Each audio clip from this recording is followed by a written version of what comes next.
Hey, everybody. Thanks for tuning in to the Hanging On to Hope podcast. I'm Brenda J. And I'm Karen Wonder. And we are HangingOnToHope.org.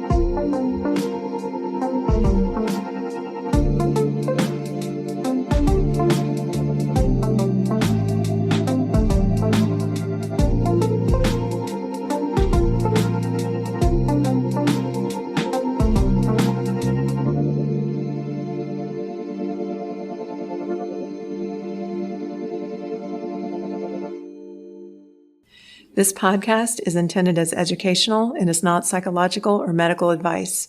Always consult a professional when needed, and we disclaim any liability in connection with the instruction, information, or advice given. Hey, well, welcome to the Hanging On to Hope podcast. This is Karen W. Today, we welcome back Sarah Mcdugal. Sarah is an advocate and co-founder of Wilderness to Wild and the Trauma Mamas mobile app. She's an author, coach, survivor, and trauma mama. Sarah was on podcast number 112 on the 4 Seasons of Healing. So welcome back to the show, Sarah. Thank you. I'm glad to be here. Yes, we are glad to have you here. Yeah, we're so glad to have you back. So we've not done a podcast specifically on gaslighting. I think we've talked about it a little bit, but we wanted to really have a whole podcast to talk about it. It's just such a big part of destructive and abusive relationships. So Dr. Ramani, I've seen several of her YouTube videos, and when I was researching this, she has a lot of YouTube videos on gaslighting, and she said gaslighting is emotional abuse because they manipulate reality, like you're saying, and distort someone's reality. You're abusing and playing with their mind. You were saying that too, and I just talked about the movie. It's just so evident if you ever get a chance to watch that movie. But she stressed the importance of holding on to your reality because she said you will feel crazy. So for me, journaling was how I learned to hold on to my reality. But can you add your advice to someone that's being gaslit, help them hold on to their reality? I highly recommend journaling. Yeah. When things happen, record them in some way. Either write it down or keep a record or keep an audio recording, put it in a safe place. I love the free app Day One. It's a tremendous journaling app. And if you get the premium, which is like $2 a month, you can have unlimited journals and audio clips and video clips and photos and all kinds of things. And time and date stamp them, put tags on them, color code your journals. I mean, the works. Yeah. And with my family court and evidence coaching clients, I work with them on a system to be able to track and save things. When you need a dose of reality, go back and read that journal. Yeah, didn't you do that, Karen? Mm-hmm. Karen did that. It does not have to be a dear diary. Today, I woke up and I ate granola and yogurt parfait. And then I fed my cats and I put on my favorite blue dyed Swiss dress. This could be 5 bullet points. That could be in your gratitude journal or something. I mean, yeah. And if you've got the bandwidth in your brain for that, more power to you. But you probably don't need to listen to this podcast if you've got that mental energy. It can be 5 words that will help you remember what happened. Yeah. It can be 3 bullet points that outline threw dishes at me, slapped the baby, stormed off and drove away at 5 p.m. It can be whatever you need it to be. It does not have to conform to some preconceived idea of what a journal needs to be. It's just record keeping. Yeah. So you know the truth. Yeah. Yes. You can even decide that, if you really need discretion, get a calendar and color code dots. Blue is for sexual assault. Red is for caught him lying. Green is for found out something about money mishandling. And you just dot on each different day. And some days might have 1 dot or none or all 3. And then you can just go back and look at the pattern. Wow. 26 out of 30 days, there were lies. Mm-hmm. There's 26 red dots on this. Wow. 7 times in the last 6 months, we've bounced checks or not been able to pay a bill because money went missing from our family account. Because those are the 7 green dots. Mm. You can make journaling work for you. Yeah, that's I like good. the idea of having it on your phone because everyone usually carries their phone around. So right. It's just something that's always right nearby usually. Well, and with that particular app, you can have biometrics and you can have it locked so that you have to have like a 6-digit PIN to get in and nobody else can open it on your phone. Yeah, that's great. You can even lock individual journals so that they have to have Face ID to even open up the entries on the journal inside the app.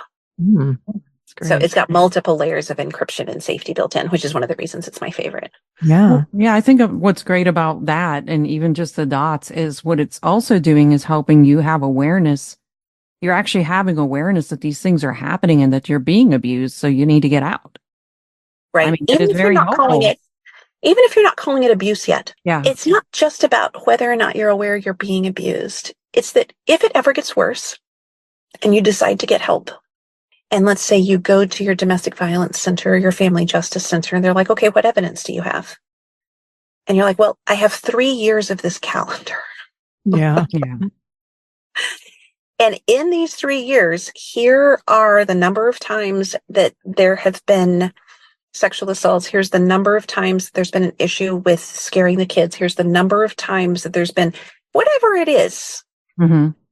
And you're like, and I have journal entries for the worst of them. Describing That's what I did. I described the worst of mine, but I would have liked to have done that other idea you just put out there. Yeah. I would have never thought of that. It's just very validating too, because, when you are in that crazy making and then you go back and go, okay, I'm not crazy. It's just for your own sanity too. Yeah.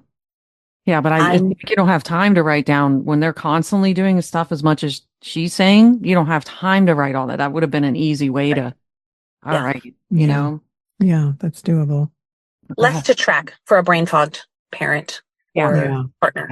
Yeah. Yeah. I mean, because we're raising 3 kids, both of us, and just busy. Yeah. And working full time, sometimes 16 hours a day. Yeah. Some typical classic gaslighting lines are, try to say that 5 times in a row. You could never do it. Don't be so sensitive. You have no right to feel that way. That never happened. I never said that. Anything you want to add to that, Sarah? So I want to add that the you have no right to feel that way is super toxic because we each have the right to feel whatever way we feel.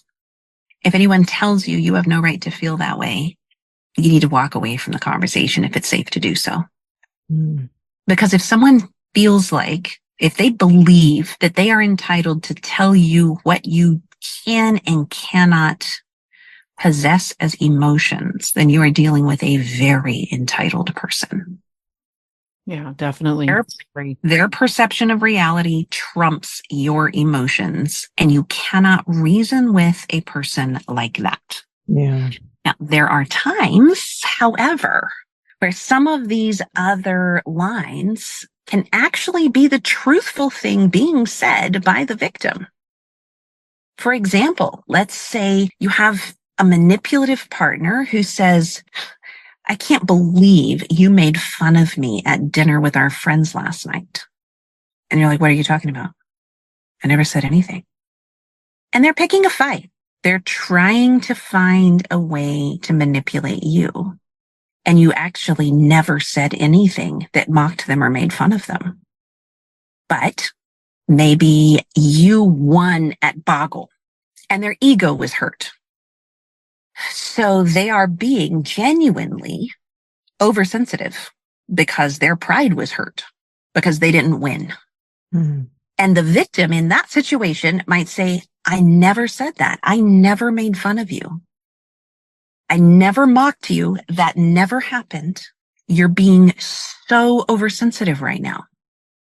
Because I can so easily come up with a scenario where those same things could be genuinely and truthfully said by a victim who is being gaslit. I tend to not make a list of gaslighting lines. Because if you say that telling someone that never happened is always gaslighting, what if they're the ones gaslighting you, trying to convince you that it did happen? Yeah, that's true. They all You're have different. hanging on to your truth by saying, no, it didn't. That literally never happened. Yeah.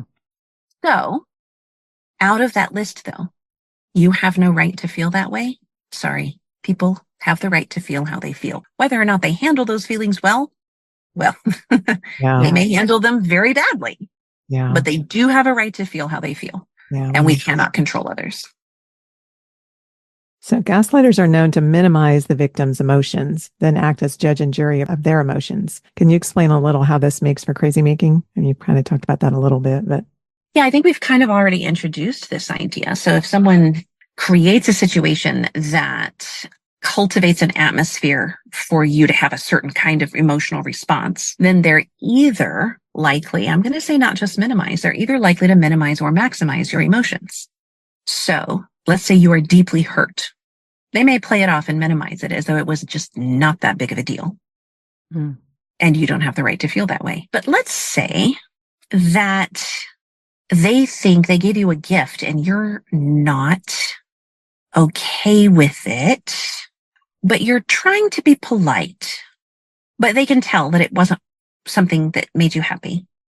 They may maximize your emotions and make it sound like you were completely a jerk about it when you just didn't give them the accolades they wanted.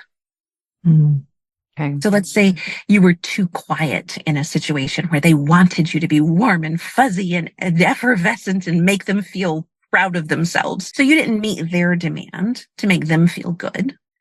So they make it like you attacked them when they were just simply quiet. And they take it as a personal attack. So gaslighters are known to minimize the other person's emotions, but also to maximize them and make it something that never was. Maybe you're not angry. Maybe you're just tired. Yeah. Why are you so mad at me? I'm not. I'm just exhausted. It's 1 o'clock in the morning. I went through that a lot. Yeah. So either extreme can be gaslighting. And it makes you feel crazy because you are constantly having to justify and defend and explain what your actual emotions are. And then even once you've defended how you feel and you've explained your actual emotions and justified your right to have those actual emotions, well, then the loop starts back at square one, either over that same thing or over something else. And they never learn the lesson and apply it to anything else, which tells you it's a tactic. Yeah. Not a deficiency. Yeah, that's why I struggled with my emotions for so long.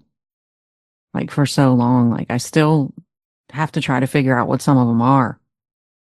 Yeah. I was so according to the gaslighter, I was so unemotional. But then if I wasn't, then I was crazy. You know what I mean? And to use whatever they could. Yeah, they use whatever tactic works the best. Yeah. Especially when they involve the kids in it. Well, mom's this way. That makes it worse. Yeah, absolutely. Because then you're trying to, you just think all these things about yourself that aren't true. Yeah. Not good. So Dr. Romani says a gaslighter can be gaslighting and not be a narcissist, but all narcissists gaslight. She said a narcissist wants to gaslight to control, to manipulate, and because they lack empathy. Can you explain how those go together? Sure. And I will preface this by saying that I generally, although can be very accurate, I avoid using the term narcissist simply because narcissistic personality disorder, or calling someone a narcissist as opposed to displaying narcissistic traits, that's actually a psychiatric mental health diagnosis. Right. And just like I wouldn't tell someone they have cancer just because they have a lump, I'm not an oncologist, so I'm not going to diagnose them. Yeah. Right. And I want to throw in one other caveat. If you are at all going through divorce or custody court, do not use mental health terms like narcissist. It will be the fast track to the judge shutting you down and giving weight to the other partner. Court does not like using these terms about the other person, even if it's true. It may be very true. It may be very validating to recognize narcissistic traits. And it's a thing. Wow, I wasn't crazy, but don't use the term. Yeah. If you want to be taken seriously by therapists or in court. So back to Dr. Romani. That's I feel compelled to give that caveat every time I talk about anything that has to do with narcissism. So my baseline of operation when I'm working with clients is that it doesn't matter if they're a narcissist or not.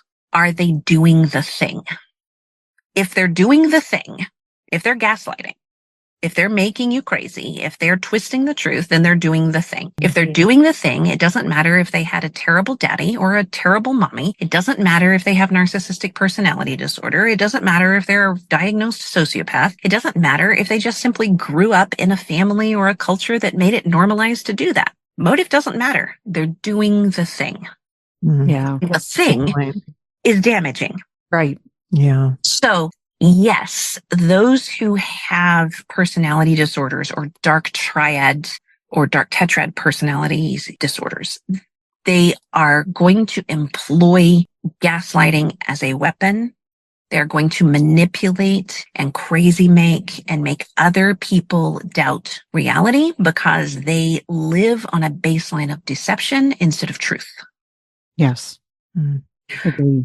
Yeah. And there can be people, like we've already established, like people with dementia who genuinely don't remember what happened and they think that they're right and they're not. There can be people who've been taught gaslighting approaches to social interaction as part of a cultural normalization, whether it's religious or sociological or whatever. But yes, every abusive person is going to employ twisting the truth and making you doubt your reality because that's how they manipulate and they control.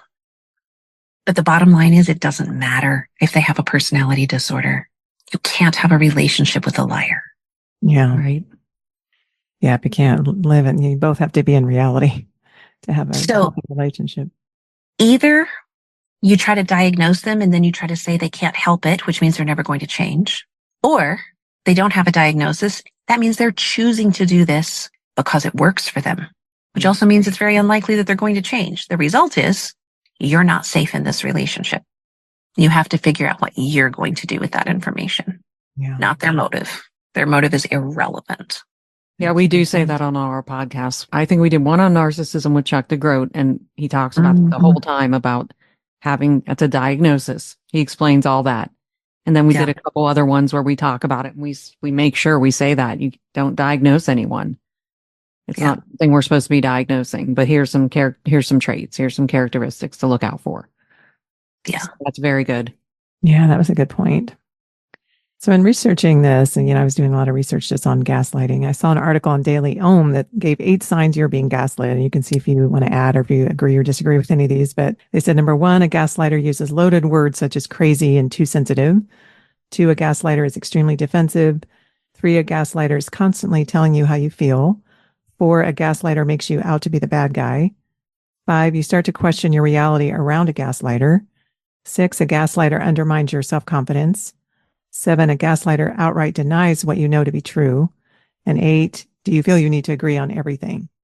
So did you want to add anything to that or? I think that is a fantastic list. That nails it straight down. And there are 2 kinds of gaslighters. There are those who will lie in the face of known evidence, and they'll just double down on their lies, and you can be showing them their signature on a piece of paper. I never touched that. I've never seen it before. I was married to one of those. That's not my voice on that recording. You must have created it. This was before AI, people. Like, it's not possible. Nope. It was not possible back then. Yeah. I never saw that. Then why are you reading it on this video? That's not me. Really? I mean, there are those who are sloppy and yet so committed that they will lie just to lie in the face of known evidence. Right.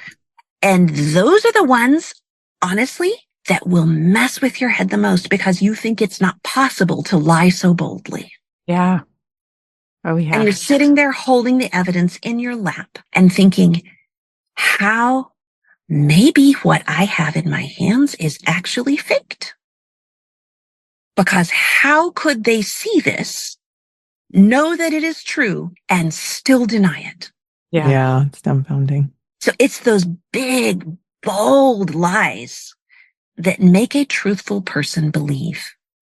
Like the little sneaky ones, we'll pick up on those. Yeah.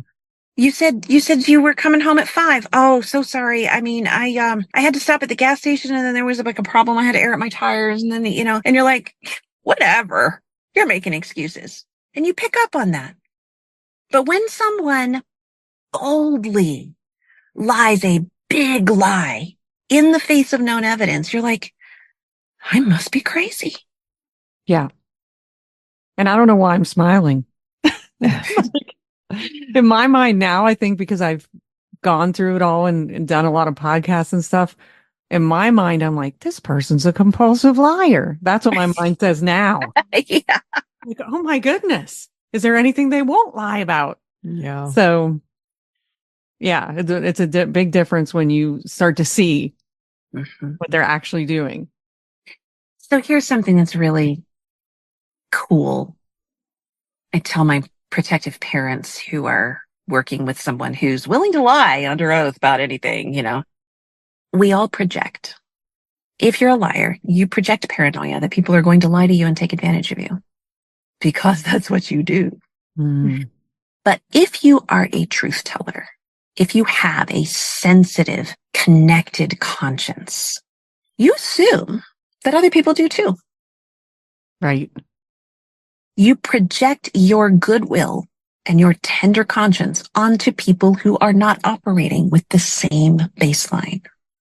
And if you are going through divorce or custody or separation or negotiations or anything with someone who is a gaslighter, it will work better if you simply assume they are lying, because they will be lying a lot.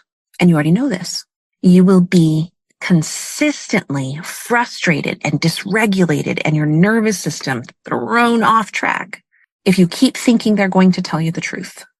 And then you feel let down when you find out it's just another lie. Yeah. But they didn't get a character or integrity or personality transplant just because you split. I totally agree with that. I always assume that everyone's going to be truthful and honest because that's how I think, or they're going to be good, or Yes. I can make them good, or I'm going to make them be good around me because I'm telling the truth. You can't do that. Can't do that. You can't So do that. the best predictor of the future is the behavior of the past.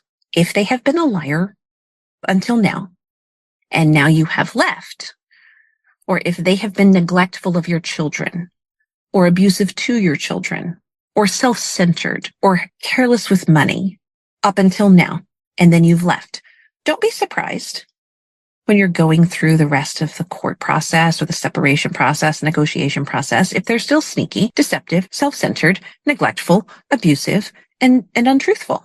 That's why you're doing this. Yeah, that Don't character expect them. doesn't just change. Yeah, they didn't get a character and integrity transplant Just all of a sudden because you become walked out. honest, right? They're the same person that there was the reason you left. But they're good at faking it, so you have to watch out. Yes, that too. Very true. So what are some safe steps someone can take when they're being gaslit? This is good. I want to hear this. Well, I think we've already covered several, so let's recap. One is that journaling. Finding a way, in whatever way that works for you, to document patterns. Because gaslighting does not happen in isolation or in a vacuum. It happens in patterns. Okay. 2, intentionally seek out and surround yourself with people who will tell you the truth. People that you can trust their perception of reality because you know it is factual and accurate and precise. And lean on those individuals for gut checks when you're doubting yourself. Yeah, that's good. We just did a podcast on safe people. Yes. Yep. And I would say 3, work, especially if you can with a therapist or a coach, on integrating your body and your brain. Because your body is very often telling you when something isn't safe, but a history of gaslighting is going to make your brain doubt your body. And if you can start to reintegrate those two, let's just say I just did a workshop with my coaching subscription members the other day, and we were talking about how to teach your kids to recognize abuse without ever mentioning your ex. And one of the things that I was telling them was this thing that you can play with kids of where you recognize it in your body. And talk to your children about where they feel anxiety, where do they feel stress, where do they feel fear, where do they feel sadness. And I just asked in the chat in the workshop, like, where do you feel these things? And there were a dozen different places from 50 different people. I feel it in my throat getting tight. I feel like an elephant on my chest. My stomach gets upset. I have diarrhea all of a sudden. I can't breathe. My head feels tight. My eyes start to black out or get teary, or just a bunch of different things. So if you realize that you are being gaslit, and you can work with a coach or a therapist to start to identify those signs in your body that are telling you things before your brain has even started to recognize and catalog these as emotions, you can work on intentionally integrating what's happening around you, your reality, with the signs that your body is telling you. And then if you start with stomach ache around someone, you're like, being around that person left me with an upset stomach. There's something to that. See, I never totally understood that till you explained that, because I've gone through so much therapy and they explain exactly what you just said, but I didn't ever really understand what type of sensation I was looking for. So I'm looking for like a heaviness or feeling ill or just not feeling right necessarily. Because I struggle with emotions so much, I never really understood what I was trying to do. Yeah. So that's one of the things I work with women on, is figuring out what it is you're feeling and identifying that in your body. I remember being like 9 years old and watching a movie about John Huss being burned at the stake, of all things. It was very old and very PG, but I hadn't seen a lot of TV as a homeschooled little 9-year-old. And I remember my legs starting to shake, and I felt very tense, and my legs were like trembling and my muscles were tightened because I was so nervous about what might happen to him. And I was feeling anxiety. Well, I'm in my mid-40s now. And if there's something that I'm anxious about, I'll feel my legs start to shake. It's the same thing. And it may be different for everyone. Some people, their fingertips get tingly. Or you feel tightness at the back of your neck, at the base of your head. Or your temples start to hurt. Or you lose sensation in your feet. Or you start to get clumsy and off balance. Your proprioception is not good. There's all kinds of things that a good coach or therapist can help you walk through to identify those signs in your body and start to tie those to different feelings, emotions, triggers, environments, and reintegrate. That's good. And that leads us into the next question. How can Wilderness to Wild help someone that realizes they are being gaslighted?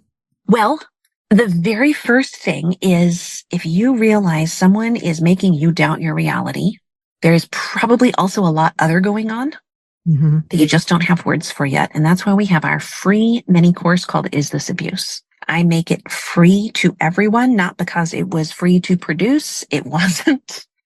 But because I think this is so important that no one should have a barrier to be able to access the words and the language and the descriptions and definitions so that they can figure out what's going on for them. Yeah. That's great. Everyone should have that available free to them. So that's a really great first place to start.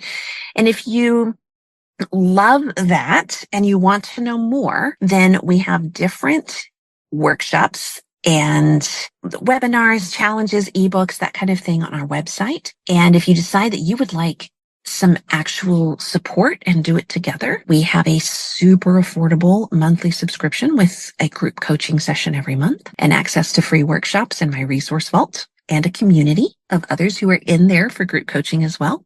And if you want to take it further, we have a team of one-to-one coaches that specialize in different areas, whether it's leaving a cult or dealing with chronic illness after trauma, or ASL for sign language for the deaf community, or parallel parenting, or clarity and strategy. That's what I do. So we have a smorgasbord of options for those who want to heal from that toxic and traumatic stress. That's amazing. It's great. All the resources that you have. Yeah. Thanks for educating our listeners on this important topic. How can our listeners learn more about your programs and your app? Everything is on www.wildernesstowild.com as far as all of the resources. The app is at traumamamas.app/links. And you can download from the Google Play Store or the App Store there. And also you can follow me, Sarah Mcdugal, on Facebook, Instagram, or YouTube. We have hundreds of free videos on YouTube as well. Last I checked, there was like 300 videos on YouTube. Just there. Okay. Thank you. And I had so much fun doing this until it got dark sitting out in my car. We couldn't see her anymore. I know, right? We can't see. It's pretty dark. Wow. This would have been a funny video podcast for sure. It would have, Where is but she? I only need this silly because it's not going to be a video podcast. Your teeth. You look beautiful. Oh, wait, thank you. So much. Alrighty. All right. See Thank you guys you, next Sarah. time. Lovely. care. Bye. Bye. Bye. Oops. Oh, that's great. So, what is hoovering? Named from the vacuum brand. Oh, I didn't know. That's just for. You're going to have to edit yourself on this one. Well, we have I just Sarah. put that in we there. have and Sarah see if she needed a good laugh today because she's getting on. I didn't know if you'd heard that term. I actually hadn't heard that term, But but to laugh at us, and she's like, "They're just goofy." but I just put that in there in case you hadn't been familiar with it. I guess I've kind of heard that term, but I didn't know it was based from the vacuum brand. What do you just skip that name, the back name from the, and then go after that? It just asked the after what is question. hovering. 'Cause that's the parentheses is for her information. Also, it's hoovering, not Hoovering, hovering. It's okay, not hovering. like Hoover. a Hoover. On hovering. Lots of bloopers. Okay, we're gonna stop laughing. We got to keep going here. Okay, how about this? Is a lot easier than I was making it out to be. What is hoovering? Some typical classic gaslighting. Some typical classic